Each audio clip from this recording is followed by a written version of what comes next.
뭐 우리 스스로 야 이거 시장 한번 부흥시켜야겠는데 생각하다 보면 하이닉스 6, 70 보내야겠는데 이런 생각하는 게 당연하다라고 저는 생각하는 거고, 너무 움츠러들지 말고 자신감을 가지고 장기 목표의 사이클을 염두에 두고 매매하셔야 된다. 왜냐하면 사실 지금 시장 완전히 크레이지 마켓입니다. 미친놈들끼리 모여가지고 시장을 리딩해버리고 있는 시장인데 여기서 정상적인 논리가 통할까요? 그냥 막 올라가거든요.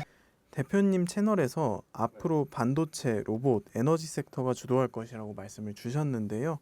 이번에 반도체 사이클 어떻게 보시는지 한 말씀 부탁드리겠습니다. 제가 무슨 뭔가를 계실받아서 얘기를 드리는 게 아니고요. 저는 지금 여러분들께서 우리 경제원탑 시청자분들께서 과연 이제 주식 투자를 함에 있어가지고 여러 소스에서 투자 아이디어를 얻으실 거예요. 근데 제가 봤을 때 장기적인 관점이나 이런 것들을 따져서 섹터를 고르시거나 이럴 때 다른 거 없는 것 같아요. 큰 사람들이 뭐라고 얘기하는지 이게 미래 줄거리 아니냐 그런 생각이 듭니다. 그래서 지금 자료화면 보시면은 제가 넘버원 휴먼이라고 표제를 다뤄가지고 3명의 얼굴을 표현을 해놓고 있습니다. 세계 최고의 부자 앨런 머스크, 지금 세계 최고의 AI 전도사 샘 엘트먼, 그리고 시가총액 1등 기업을 운영하고 있는 젠슨왕. 이 사람보다 더 지금 영향력 큰 사람이 있나요? 정치적으로 뭐 트럼프, 푸틴 정도 있겠지만 경제계 인물은 아니잖아요. 증권시장에 큰 영향을 물론 뭐 파급적으로 주지만 제가 봐서 장기 영향은 이 사람들 머리에서 나온 얘기들이 좌우하고 있다고 얘기를 드리고 싶거든요. 그래서 이들이 좀 공통적으로 얘기하는 건 AI고요. AI에 대해서 확신을 가지고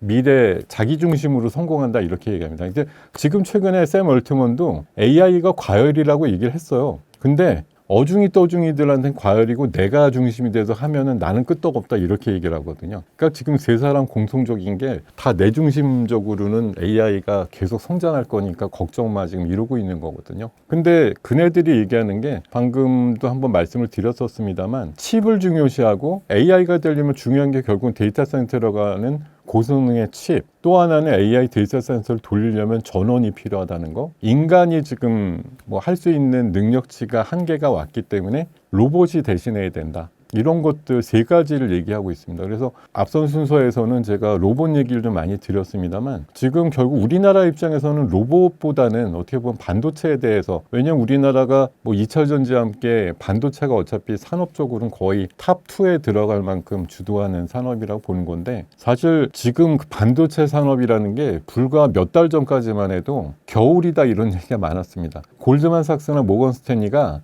제가 딱 기억나는데 7월까지만 하더라도 우리 시장의 반도체 겨울이다라고 얘기를 해가지고 연말쯤에는 하이닉스 팔아야 돼 뭐 이런 얘기 많이 했었어요. 근데 불과 지금 2-3달 만에 입장들이 다 바뀌어가지고 하이닉스 요새 제일 많이 사는 창구가 골드만삭스입니다. 거기다가 뭐 엊그저께 발표된 삼성의 실적 2분기 때 4조 6천억 나왔던 영업이익이 12조 1천억이 나왔어요. 불과 석 달 만에. 그러니까 지금 이거는 나름대로 반도체에 대해서 일각이 있다고 주장해서 뭐 여름까지 막 반도체 힘든데 뭐 이렇게 얘기했던 사람들이 2-3달 만에 시각들이 다 바뀌었다는 거죠. 근데 이게 지금 만들어진 게 AI에 대해, 제가 봐서 이 가운데 있는 샘 얼트먼의 효과가 큰 것 같아요. 여기저기 막 다니면서 그냥 계약을 수십조 수백조 단위로 하니까 이게 다 합쳐서 보면 그냥 끝도 밑도 없는 반도체 수요를 만드는 거죠. 그러다 보니까 지금 반도체가 봄까지만 해도 계속 내렸다가 최근에 6개월 정도 연속으로 올라가고 있고, 이런 것들이 3분기 때 직격을 맞으면서 실적으로 이제 담보가 되는 상황이고, 젠슨왕 CEO도 얼마 전에 뭐라 그랬냐면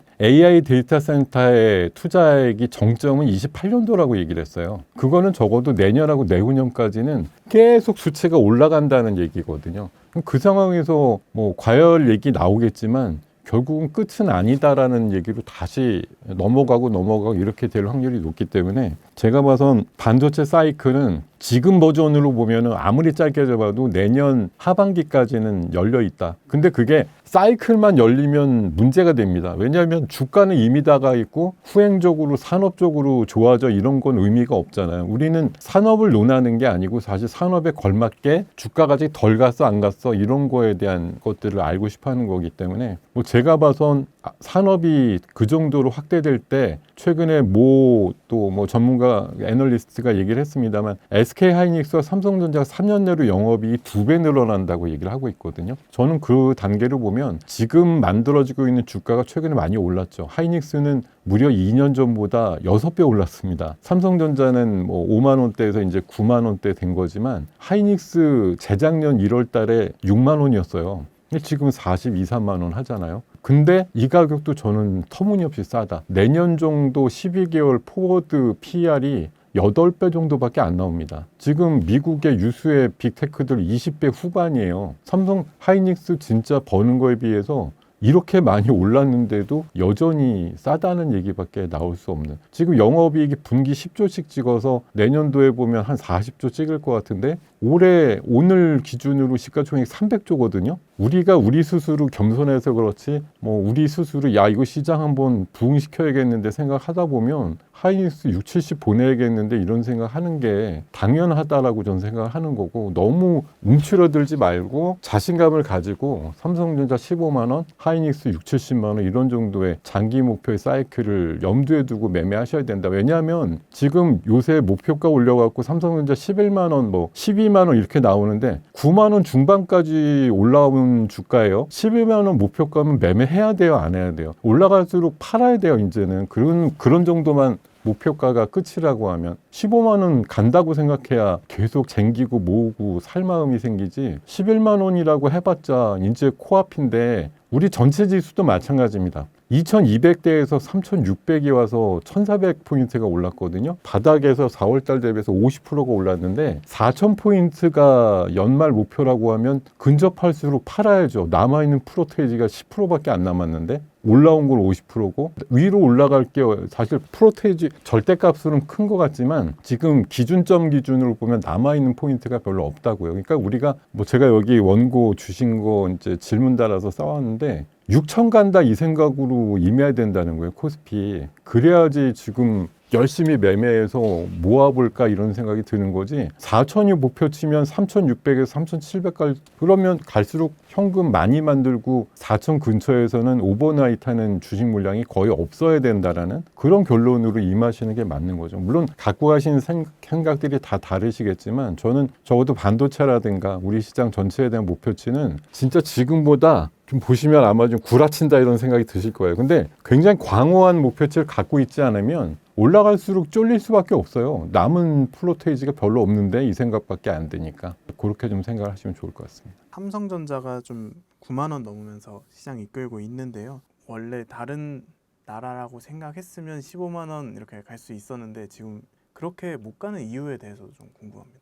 뭐 우리나라가 원래 겸손의 민족이라 그런 것도 있을 것 같고요. 수십 년 동안 뭐 우리나라가 왜 안 될까 이렇게 하면 늘 사족으로 붙는 게 지정학적 위험이라고 돼 있거든요. 농담 반으로 그런 얘기 있었거든요. 삼성전자 본사가 워싱턴이면 지금보다 주가는 2배일 것이다 이렇게 얘기하는 사람들도 있을 정도였으니까요. 그러니까 우리나라에 뿌리를 두고 있는 기업이라 한계가 있다라는 거였는데 최근에 제가 봐서는 우리나라 국격이라든가 이미지 자체가 저는 많이 달라졌다고 생각하는데 그게 결국은 K 컬처의 힘이라고 생각하고 우리 국력이 좋아지니까 최근에 저도 유튜브 영상 가끔 봅니다만 일본에서 일본 그 젊은 친구들이 자기 친척이나 할아버지 할머니가 한국 사람이 아닌 걸 그렇게 아쉬워하고 그런데하고 얘기를 해요. 그리고 전 세계인 K컬처, K푸드 이런 거에 대한 열풍이 엄청나거든요. 그러니까 우리나라를 보는 눈이 지금 엄청나게 달라지고 있고 지금 팬데믹 이후에 특히 올해 같은 경우는 우리나라 역대급으로 인바운드 관광객이 많이 오고 있는 상황이거든요. 그러니까 그런 것들 보면 우리나라 뭐 K컬처라든가 K한류 이런 거의 영향으로 인해서 많은 그 상품들이 또 해외 나가서 잘 팔리고 좋은 품질로 인정받으면서 진짜 시각들이 많이 달라진 거라고 생각이 들거든요. 그래서 더 이상 우리 증시 자체가 유독 뭐 동남아보다도 평가를 못 받고 주변국 뭐 대만이나 일본 미국 이런 시장에 있는 종목들 대비해서 반값 이하로 인정받는 것들은 정말 이제 억울하다. 이런 시대는 이제 끝내야겠다. 이런 생각은 이번 새 정부에서 아주 절차적으로 잘 좀 계속 업그레이드 하고 있다고 보기 때문에 그런 과정이 펼쳐지게 되면 역시 이제 글로벌 스탠다드 개념으로 보면 우리 시장이 물론 어느 특정 종목은 되게 비싸 보이는 것도 있겠죠. 근데 상대적으로 뭐 대통령이 지적하셨던 PBR이 1배가 안 되는 종목이 과연 이게 합당하냐 뭐 이런 것부터 해가지고 시장을 좀 정상화시킨다라고 하죠. 그런 상황이 만들어질 가능성은 굉장히 높고 아까도 말씀드렸지만 그런 의미에서 보면 삼성전자라든가 하이닉스 같은 반도체 탑 티어에 있는 기업들이 오히려 반도체 소비량 어떤 것보다도 제일 싸다라는 거. 퍼가 뭐 8배 또는 11배, 12배 수준. 매그니피션트 7의 평균 퍼는 25배에서 한 30배 사이 정도 되기 때문에 그런 거 감안해서 물론 뭐 똑같은 반열에 꼭 오를 수 있느냐의 논점은 있겠지만 최소한 근접까지는 해볼 수 있지 않느냐 그런 관점으로 좀 이해하시면 좋을 것 같습니다. 예전에는 그런 질문들이 많았습니다. 삼성전자 사야 되냐, 하이닉스 사야 되냐, 뭐 그랬는데 지금은 둘 다 사는 게 정답이다. 뭐 이렇게 보면 될까요? 제가 최근에도 그런 질문 비슷하게 받았는데 그렇게 말씀드렸거든요. 단기로는 하이닉스가 좋고 조금 중기로 보시면 삼성전자가 조금 더 좋을 것 같다라고 말씀드렸어요. 제가 뭐 어느 분도 이렇게 지금 먼저 질러대는 분은 없을 거라고 봅니다. 삼성전자 시총 지금 600조 우선주까지 합치면 되는데 1000조 가야 된다고 주장하는 사람은 많지는 않을 거예요. 근데 하이닉스도 물론 갈 수 있다고 봅니다만 어쨌든 삼성전자 9만 원에서는 15만 원 목표가 하이닉스 지금 42, 3만 원에서 한 60만 원 그러면 남아있는 프로테이지로 제 계산대로 보면 삼성이 지금 조금 더 높을 수가 있습니다. 그러니까 PER단의 수치는 물론 상대적으로 하이닉스가 좀 더 싸 보이겠지만 나중에 올해 이번 이제 4분기부터 해서 보면은 반도체 쪽에 삼성이 다시 한번 이제 D램 쪽에서 1등 차지하면서 위치를 공고하게 되면 1, 2분기 때 하이닉스가 더 많이 벌었던 영업이익이 다시 역전되는 상황이 나올 거라고 보기 때문에 뭐 반도체 쪽만 정상화되면 삼성은 어쨌든 3두 사업 체제를 가지고 있기 때문에 최근에 뭐 폴더블 폰에 대한 흐름도 좋았고 가전 부분도 괜찮아서 이것들까지 수익이 애드가 되면 삼성전자가 훨씬 더 수익적인 측면에서 좀 점프하는 그런 일들이 나올 것 같고요. 특히 이제 1, 2분기 때만 따져보면 2분기 때 기준으로 지금 자료화면을 보시면 이제 글로벌 HBM 시장 점유율이 하이닉스가 60%가 넘었어요. 우측에 있는 그림 보시면 삼성전자 쪼그라들어갖고 이게 고성능 HBM의 콜 테스트가 안 되다 보니까 작년 2분기에는 40%였는데 이게 17%로 최근에 줄었거든요.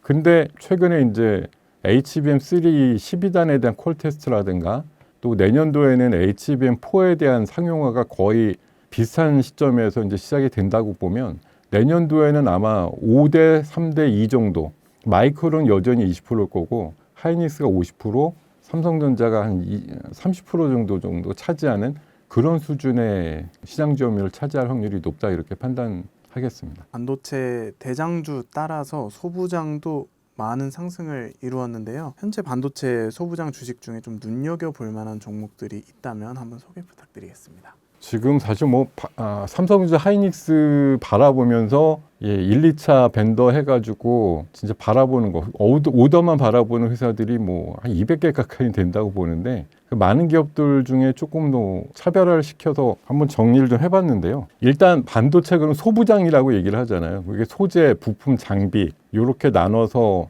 이 중에 좀 올라간 거, 덜 올라간 게 섞여 있습니다만 가장 대표적인 기업으로 솔브레인, 동진세미캠 그리고 부품 쪽에는 하나머티리얼스, FST 이런 종목이 좋아 보이고 장비는 여전히 원익 IPS나 뭐 테스 같은 게 좋아 보입니다. 그리고 삼성이 HBM 이제 시장 점유율을 좀 확보하는 상황이라서 한미반도체가 삼성하고 현재 거래는 없지만 거래를 틀 수도 있다라는 기대감이 있고 하이닉스 중심으로는 한미반도체와 한미화 비전을 지금 양쪽으로 이제 그 저울질을 하면서 관련되는 장비를 받고 있는 것들이라서 경쟁한 차원에서 보면은 첨예하게 맞닥뜨려 있다고 보고 하나 마이크론처럼 후공정 패키지의 대표적인 기업도 주목할 만하다 이런 말씀드리고요. 뭐 HBM에 이어서 이제 CXL 같은 그런 반도체 패키징도 내년도에는 조금 더 힘을 얻을 거라고 보기 때문에 네오셈이라든가 엑시콘 또 퀄리타스 반도체 이런 것도 좋아 보이고, 최근에 흐름이 매우 좋은 것 중에 하나가 기판 이슈인데요. 실리콘 기판 쪽의 대표는 대덕전자고,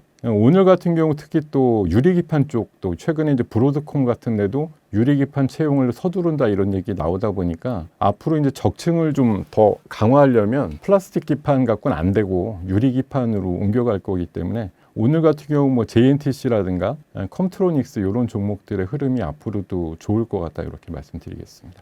반도체 이제 사이클이 지금 어느 정도 왔다고 보시나요? 반도체 사이클은 제가 이제 그걸 뭐 그림으로 좀 표현드리기는 어려운데, 뭐 업다운이 있잖아요. 그러면 바닥에서 지금 0에서 만약 100까지가 정점이라고 보면은 지금 저는 한 40 정도 온 것 같습니다. 그러니까 아직 잔여 포인트가 남고 사이클상으로 위쪽으로 올라갈 수 있는 여지가 있다라고 말씀을 드릴 수가 있겠습니다. 다음으로 원전주 여쭤보려고 합니다. 추석 이후에 대장주인 두산 에너빌리티가 큰 상승을 보였는데요. 원전주 이렇게 상승한 이유에 대해서 한 말씀 부탁드리겠습니다. 원전주는 단연 트럼프 대통령의 의지가 굉장히 많이 반영이 됐다고 저는 생각을 합니다. 왜냐하면 뭐 흔히 말해서 지금 우리나라와 미국 간의 지금 에너지 믹스를 얘기할 때 우리나라는 어쨌든 새 정부가 예전보다는 좀 덜하지만 어쨌든 신재생 중심으로 가야 된다고 계속 뭐 좀 주안점을 두고 있는 상황이고요. 다만 뭐 이전 그 정부처럼 뭐 원전을 거의 뭐 덮어둔다 이런 개념은 아니고 수출은 열심히 하고 뭐 11차 전력 수급 계획상으로도 원전 일부는 새로 짓는다 이렇게 얘기는 하고 있지만 어쨌든 더 주력으로 좀 가고 싶어하는 건 신재생이라고 보거든요. 이제 상대적으로 좀 미국 같은 데는 뭐 단연코 원자력이거든요. 얼마 전에 한 석 달 전인가 트럼프 대통령이 10기 정도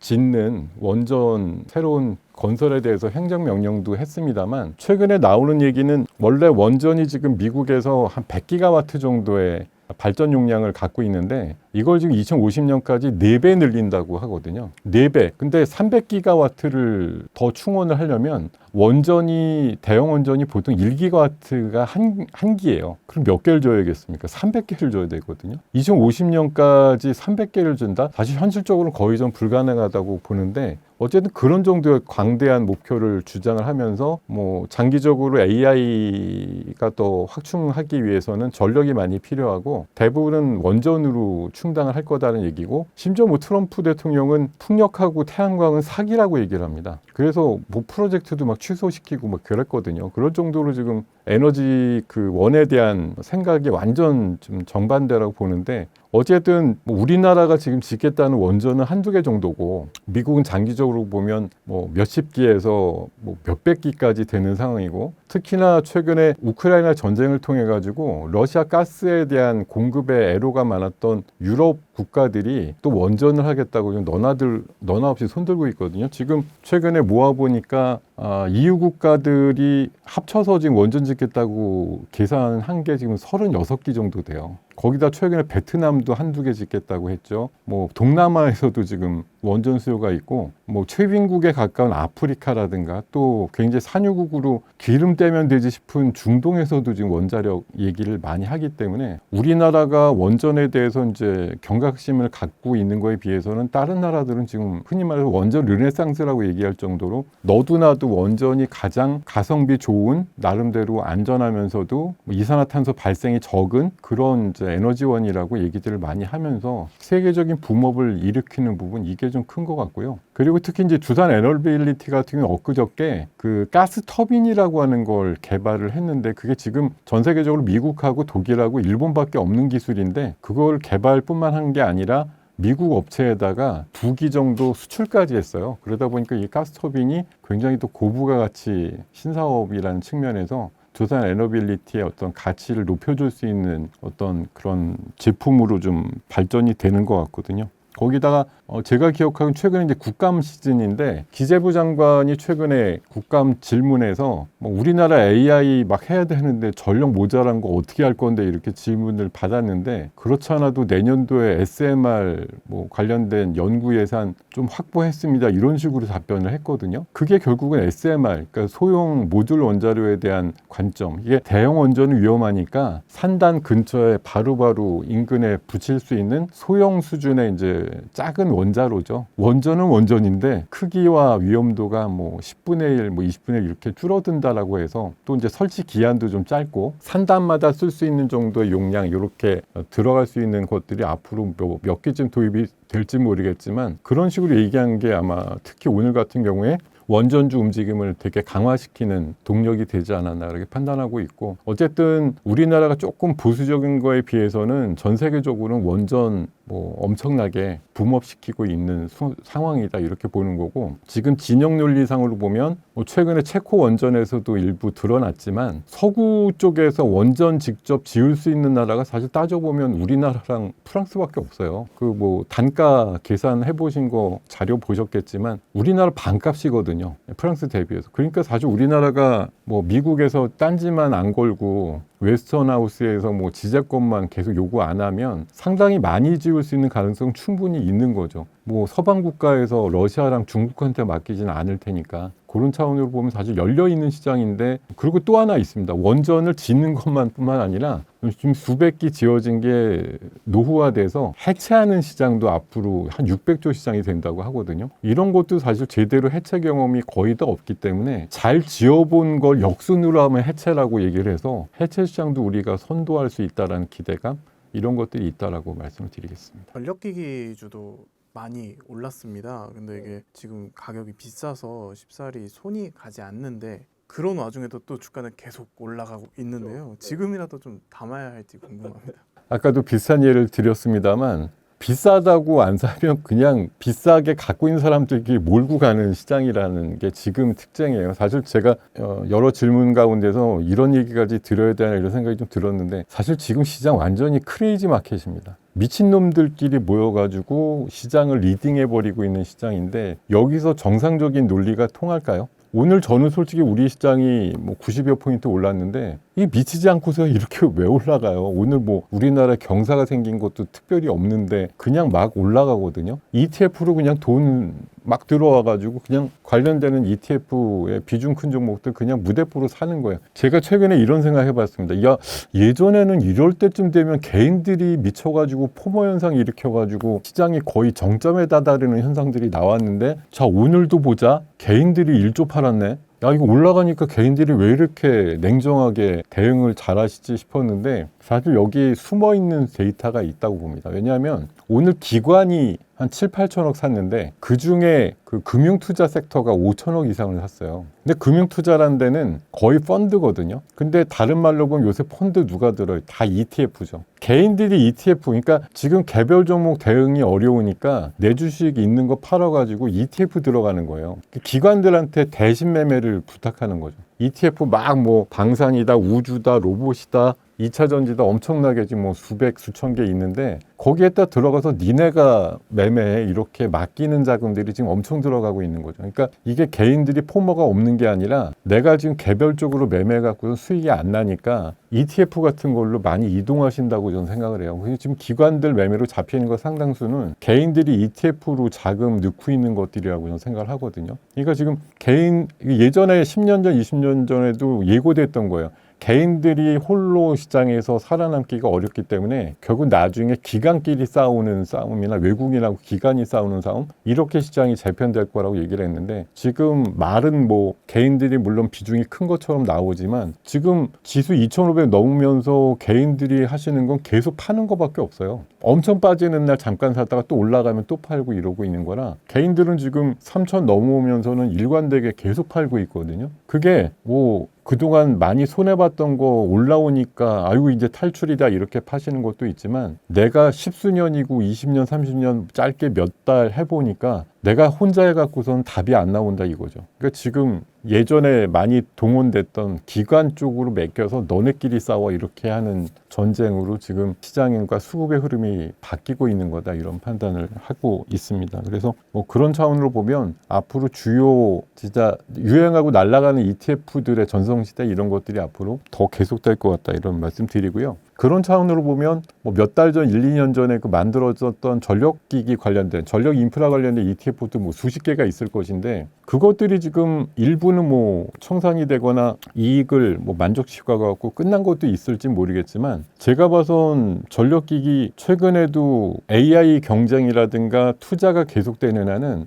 미국이 지금 뭐 전력 사항이 그렇게 좋지는 않은 거거든요. 광활한 그 대지 위에 뭐 낡은 전력 인프라들 가지고 뭐 뻥나기 일보 직전 이렇게까지 지금 전원을 돌리고 있다고 보기 때문에 우리나라도 적어도 에너지 고속도로 얘기도 나오고 있고 그래서 변압기 또 하나는 에너지 고속도로에 들어가는 그 HDVC라고 하는 초고압 직류 송전 관련된 이슈, 전선유 이런 것들과 관련해서는 아마 흐름들이 더 나올 거라고 생각이 들어요. 최근에도 저는 뭐 효성중공업이라든가 산일전기 같은 그런 특수변압기 만든 회사들은 뭐 오늘도 신고가 흐름이 나왔는데 앞서서 말씀을 드렸지만 아 이거 2년 동안 많이 올랐는데 이렇게 생각하고 대부분 못 붙으시니까 있는 사람들끼리 계속 또 올리는 거죠. 그러니까 결국은 못 참고 들어오면 그때가 꼭지인데 안 들어오고 버틸수록 주가는 더 간다라는 참 묘한 상황이 앞으로도 계속될 거라고 저는 생각이 듭니다. 지금 개인들이 하는 ETF 투자 전략 좀 괜찮다고 보시나요? 엄청 괜찮죠. 혼자선 그렇게 못할 거거든요. 예. 그러니까 사실 제가 좀 부끄러운 얘기지만 야 ETF 수익률만큼 내가 내고 있나 이렇게 생각해 보면 좀 약간 낯간지러울 때가 있습니다. 진짜 웬만한 인기 ETF가 지금 뭐 시장 평균 이상으로 잘 올라가는 것들이 나오고 있고, 그러니까 여러분들께서도 앞으로 또 다른 섹터의 ETF들이 등장을 할 텐데 좀 신선하다 이런 ETF가 등장할 때 빨리 진입하시는 게 전 답이라고 생각해요. 앞으로도 뭐가 될지 저도 뭐 미래에 또 다른 어떤 신사업 들이 또 등장을 하면서 관련되는 주력 기업들의 비중을 높이는 그런 ETF들이 많이 등장할 것 같은데요. 지금 개인 싸움은 어차피 힘든 시장이에요. 나 혼자 종목 골라가지고 들어가서 싸운다 이런 게 어려운 시장이라 ETF에 대한 어떤 대리전 이런 것들은 더 화랑을 보일 가능성이 높다라고 보시고 대응하셨으면 좋겠습니다.